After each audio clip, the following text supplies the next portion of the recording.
Una reserva de valor es un activo que mantiene su poder adquisitivo a lo largo del tiempo. Es decir, que lo metemos ahí y no perdemos poder de compra. ¿Y por qué querríamos esto? Bueno, el hecho de que existan activos que nos refugian de una posible pérdida de valor es que significa que esta pérdida ocurre.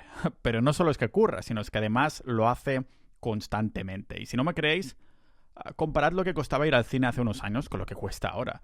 Y después, comparadlo con los sueldos de entonces y los de ahora.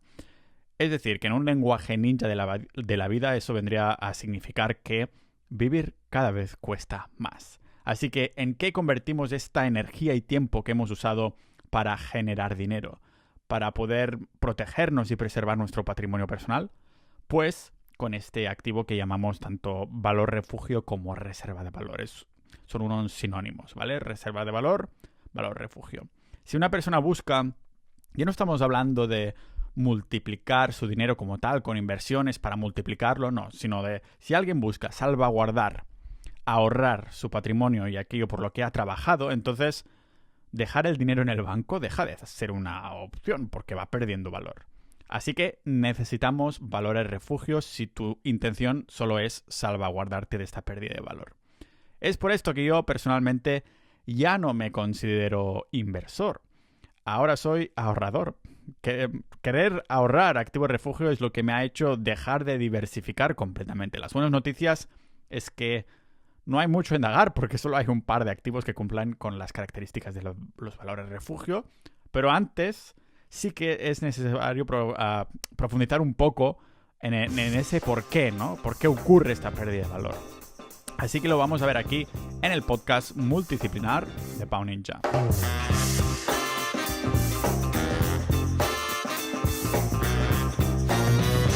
La mayoría de personas que se ponen a invertir en algo que, entre comillas, tiene sentido, como por ejemplo los fondos indexados, lo hacen con la idea de que hay que, como mínimo, batir a la inflación, que en España es de un 2-3% anual de media. Pensamos que la inflación es la única causante de una pérdida de valor de nuestros ahorros, así que las políticas monetarias del mundo se cargan sistemáticamente a la figura del ahorrador. Todo está organizado para que los precios se vayan incrementando cada año y por lo tanto, si alguien tiene la capacidad de ahorrar, se ve forzado a invertir si no quiere perder ese poder adquisitivo. La realidad es que esta inflación, esta subida de precios anual, que al fin y al cabo es una consecuencia a la expansión monetaria, solo es la punta del iceberg del coste de la vida, la cereza de todo lo que hay detrás. Y es que detrás de esta inflación tenemos la temida devaluación. ¿Por qué no? Devaluación e inflación no son lo mismo, aunque puedan estar relacionadas. La devaluación es la pérdida de valor del dinero o de la divisa que estamos usando.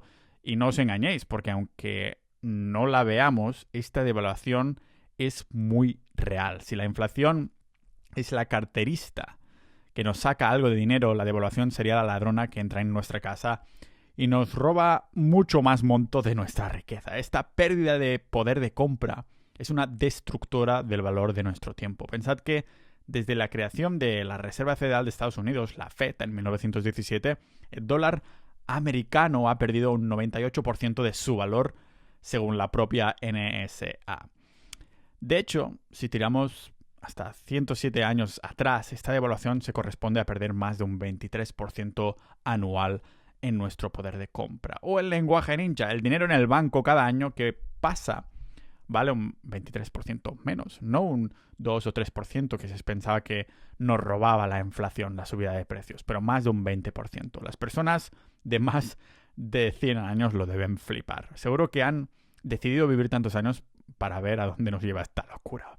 Porque comparando los precios de su época, estos porcentajes son de locura, ¿no? Nos lo paramos a pensar y esto solo significa una cosa, que los sueldos no crecen al mismo ritmo que se incrementan los precios de las cosas que compramos. En otras palabras, cada año que pasa nos encontramos con una divergencia cada vez más grande del valor de nuestro tiempo con el precio de las cosas. Un tiempo que cada vez se paga menos. Para poner un ejemplo, nos suben el sueldo un 5%, pero por otro lado la electricidad sube un 23%. Y esta separación es cada vez más dramática. Pero ¿Por qué ha habido esa pérdida de valor tan hardcore? ¿Por qué ha sucedido esta locura? Pues la mayoría de personas piensan que esto es inevitable, que es la manera en cómo el mercado y el sistema siempre ha funcionado. Pero no siempre ha sido así. Esta devaluación es causada porque no utilizamos dinero que tenga propiedades de dinero duro, valor refugio. Y cuando tiramos un poco atrás en la historia monetaria,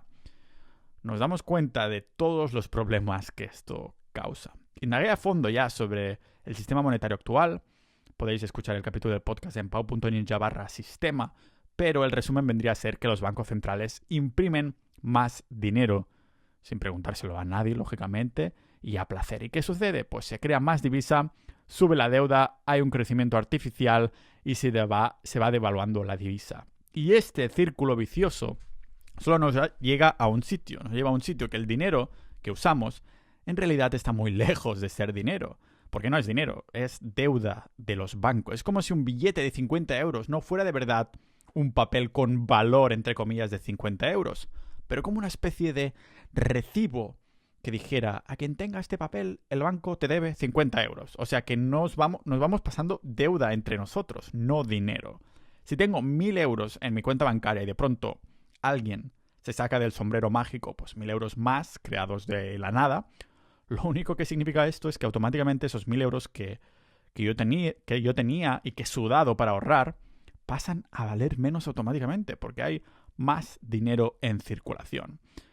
Es una de las maneras básicas, ¿no? de ahorrar, así que, claro, no podemos hacer nada, pero sí que hay una manera de protegernos. Es un entramado que hemos visto ya que ha sido generado a base de décadas. Así que hay muy pocos activos que llamemos reservas de valor, refugios, que sean de verdad para salvaguardar nuestro patrimonio, solo un par. Porque la única manera de hacerlo es tener este tipo de activos. Y aquí quiero remarcar que una idea es invertir para multiplicar y otra muy distinta es ponerlo a ahorrar en un valor refugio y medio olvidarnos para dedicar el tiempo a nuestros negocios o actividades que nos generen pasta, o nuestros trabajos que nos den un sueldo y poder centrarnos en esto y no tener un segundo trabajo que sea invertir y tener una cartera si no te gusta, ¿vale? No, en otras palabras, es como no tener la inversión como un segundo trabajo. Ya no puedo ni hablar. Como un segundo trabajo casi, si no queremos, ¿vale? El primer punto que me parece esencial es tener en la manera en cómo podemos proteger nuestro patrimonio de esta manera antes de pasar al valor refugio, es que eso es difícil si vives en España, pero es tener seguridad jurídica. Yo no solo no tengo mi empresa en Estonia por ese 0% de impuestos y poder crecer más, también es porque no me fío un pelo de ciertos estados y cómo tratan a la riqueza ajena, ¿no? El capital particular y de empresas. El Estado español mismo tiene en su constitución el artículo 128 que permite requisar los bienes por el bien social o del país, así, sin pedir permiso a nadie, y además han usado los políticos ya varias amenazas aclamando este artículo, ¿no? De rollo, que podemos usar esto, si queremos. Y hemos visto otros casos como el Ayuntamiento de Barcelona también amenazando a propietarios de pisos diciendo que si no los alquilan ya, los embargarán así por todo el morro, ¿sale? Con las políticas estas totalmente confiscatorias pensé que tenía mucho más sentido tener salvaguardado aquello por lo que he trabajado tanto en algún país donde sepan de buena mano cuáles son las consecuencias del comunismo, socialismo y estas pestes. Una vez la seguridad jurídica está cubierta, tenemos 3 opciones. Invertir a largo plazo, ahorrar en reserva de valor o, bueno, las dos a la vez, ¿no? Invertir a largo plazo ha sido la favorita de la mayoría, incluso la mía durante años, sobre todo porque mi estrategia de inversión se basaba en la gestión pasiva, con los fondos indexados. ¿Qué problema le veo ahora a esto? Pues que por mucho que los estudios nos demuestran que tiene un montón de sentido, invertir así a varias décadas vista, no nos protege de lo que hemos visto antes, ni de la devaluación de las divisas ni del sistema monetario. Estos estudios están basados en el funcionamiento del sistema monetario actual. No hacen un zoom out de perspectiva, ¿vale? Aunque poseemos partes de empresas, estas posiciones están hinchadas por políticas monetarias totalmente ligadas a la deuda, la impresión, la inyección de dinero y con una descorrelación brutal del valor de las empresas con el funcionamiento de la economía. Así que, ¿qué nos pasa? Pues esto, ¿no? Que se va hinchando. Así que tenemos alguna otra opción, que vendría a ser mi favorito, el refugio.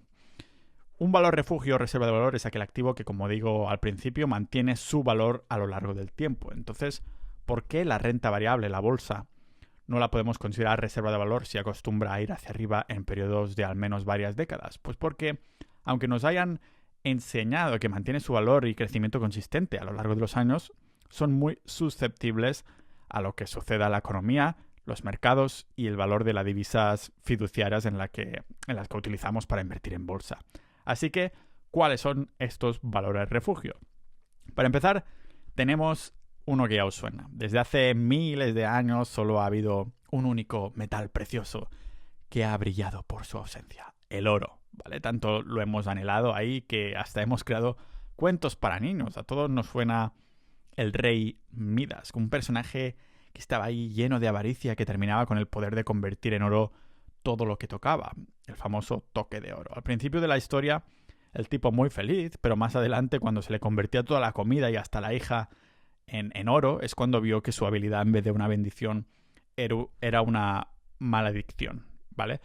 Lo que los autores de esta historia no tocaban mucho era historia monetaria, y es que gracias a lo que comentábamos antes, podríamos entender ahora por qué, si el rey Midas hubiera existido de verdad, el oro no valdría nada de nada y sería todo lo contrario a ser un valor refugio. ¿Por qué? Pues porque no sería escaso, que es una de las propiedades esenciales para que una reserva de valor conserve su valor. Pero aún así, la minería de oro hace que cada año se extraiga de la tierra aproximadamente un 2% más de oro. O sea que el oro sí conserva su valor, pero tiene una pequeña inflación, aunque como mínimo no se devalúa.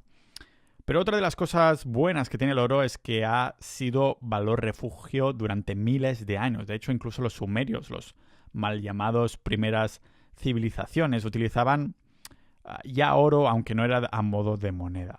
Así que tantos años de uso, es normal que tenga una confianza que otros activos no tienen, porque sabemos que simplemente no desaparecerá del mapa. No es casualidad que en los últimos años los bancos hayan ido comprando y llenando sus cámaras acorazadas de oro como protección y como valor refugio. Y con toda esa historia sabemos que su precio tiene una estabilidad. Es, fluctuante su valor, pero a lo largo plazo, de nuevo, con cientos o miles de años, vemos que siempre ha estado allí. Tiene una utilidad industrial y decorativa que, sería una especie de utilidad de emergencia en la que algunos inversores en oro pues sienten confort. Pero claro, también tiene algunas desventajas, como no se puede utilizar como moneda, como sistema de pago en el sistema occidental actual. No solo porque sea un engorro de transportar, pero porque en el pasado ya intentamos con el patrón oro. ¿Y qué sucedió? Que la centralización nos pasó factura, cuando todas las divisas del mundo se convertían en dólares americanos, y estos dólares americanos a su vez equivalían a cierta cantidad de oro. ¿Qué hizo el gobierno y Banco Central de Estados Unidos? Pues imprimir más sin tener las reservas de valor para respaldar a esos dólares. O sea que para que lo podamos llamar valor refugio o reserva de valor, solo hay una manera en la que se puede adquirir, además, que no es ni ETFs, ni custodiados por otros, ni nada. Solo comprar oro físico, podemos decir que estamos comprando refugio. Personalmente, tengo algo de oro en mi cartera de inversiones, pero sinceramente pienso que las partes negativas del oro ya pesan más que las positivas si lo comparamos con el siguiente activo, que algunos ya adivináis de cuál hablaré, ¿vale? Si no existiera este segundo activo, seguramente lo tendría todo en oro. Y no me entendáis mal, si tengo esta pequeña parte de oro es por un buen motivo. Desde hace poco más de una década que el oro era el único que servía como valor refugio, hasta que pudimos empezar a invertir en Bitcoin. Bitcoin fue creado en enero de 2009 y algunos diréis, ¿Bitcoin no era un sistema de pago? A ver, sí y no, porque hay dos maneras de entender a Bitcoin. Como sistema de pago, como bien pensáis algunos, y también como valor refugio. Pero para que un activo pueda actuar como dinero, antes tiene que ser valor refugio. Y resulta que Bitcoin cumple las características de reserva de valor mejor que ningún tipo de activo. De hecho, hace de oro mejor que el propio oro. Es normal entonces que las encuestas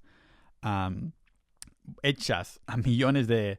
Hostia, millones, creo que me he flipado un poco. Supongo que estaba pensando en el precio de Bitcoin.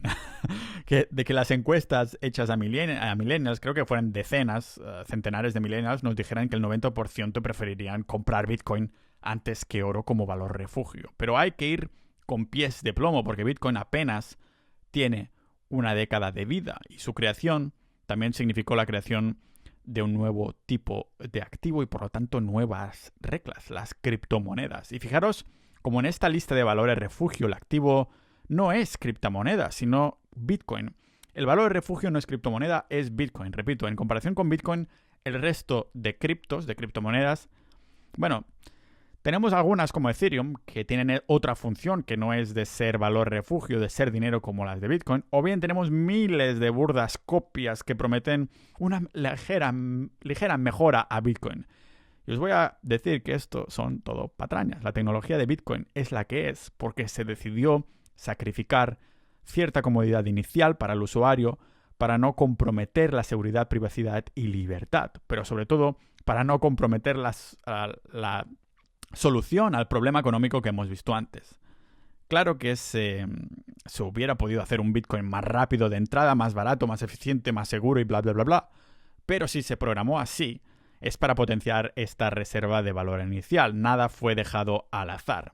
Si algún día se decide adoptar como método de pago, tenemos la posibilidad de mejorar su tecnología con capas por encima, para decirlo así, ¿vale? El hecho de que ahora sea así es una programación a propósito para que inicialmente nos sirva como reserva de valor, reitero.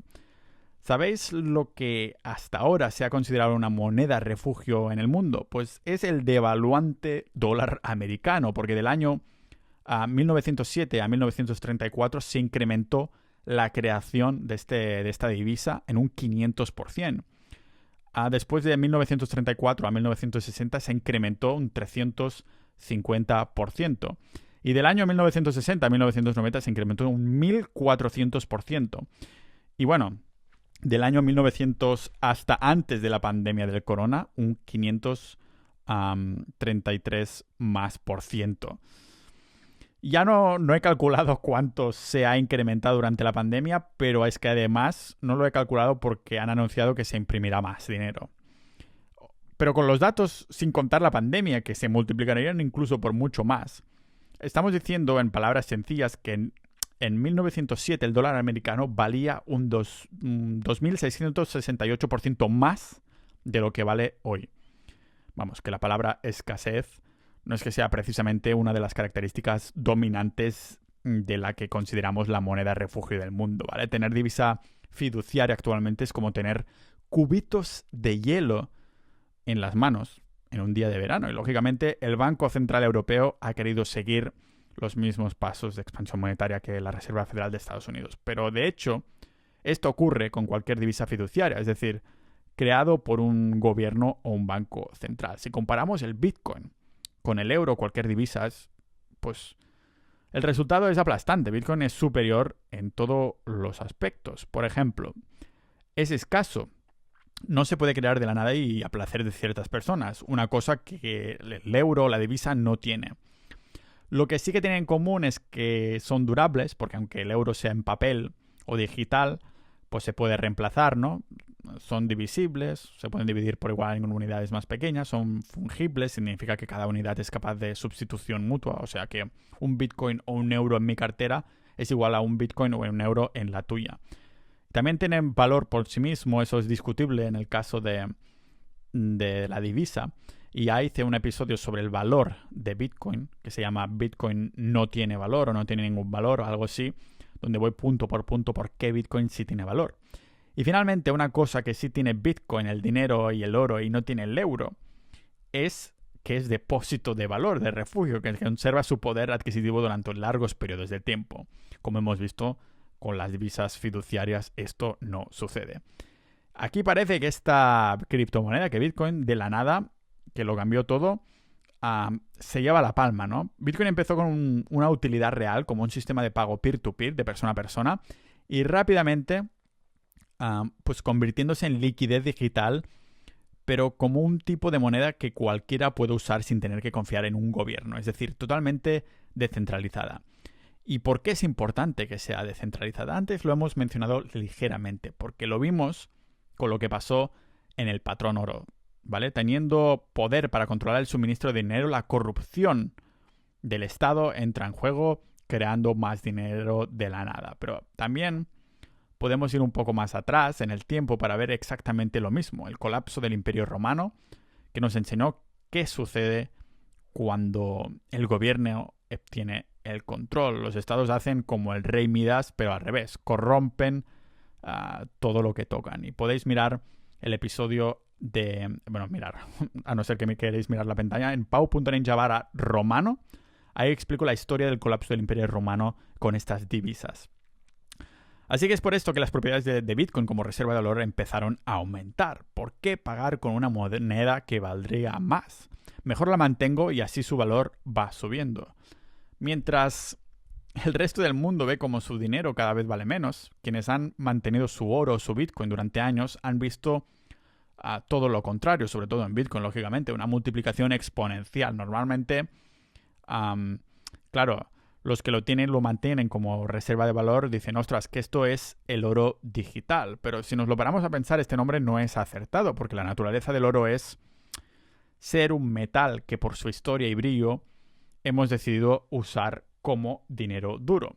En cambio, con un sistema descentralizado, sin gobiernos ni terceras partes en las que necesitamos confiar, ¿por qué demonios queremos activos? Me refiero que a este punto dejará de tener sentido mantener valores refugios. Imaginemos que por un momento un mundo en el que ya tenemos uno o varias criptomonedas implementadas en nuestras políticas monetarias, ¿vale? Las usamos para comerciar y tienen un precio bastante estable porque todo el mundo ya las utiliza.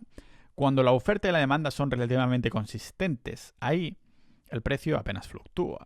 Es la razón por la que hoy en día podemos comprar un billete de la Renfe pagando al principio o al final del trayecto sin preocuparnos de si el precio habrá cambiado cuando toque pagar, ¿no? El coste de la unidad de cuenta es lo mismo. Pagamos un billete de la Renfe, pero en este caso hipotético pues pagaríamos, yo qué sé, me lo invento, para hacerlo redondo. Un Bitcoin es igual a un Bitcoin. Cuando sacamos eso, entiendo que le cuesta mucho a la gente entender que un Bitcoin equivale a un Bitcoin. Y parece una tontería porque parece que me estoy repitiendo a mí mismo, pero ponéroslo en perspectiva. Cuando sacamos las pesetas del medio y pasamos a euros, muchos de nosotros, nuestros padres y abuelos, pues siguieron ahí convirtiendo el precio de algo, pues mentalmente, de euros a pesetas. Pero con el tiempo, pues dejamos de hacerlo, ¿no? Ahora todo el mundo piensa en euros y punto. El problema, pues ya lo vemos, la pérdida de valor con estas divisas. Lo que intento decir es que llegará un momento en el que dejaremos de mirar el precio de Bitcoin en euros. Pagaremos y venderemos con dinero duro y como habrá virtualmente cero de evaluación, podremos ahorrar tranquilamente sin que el precio fluctúe.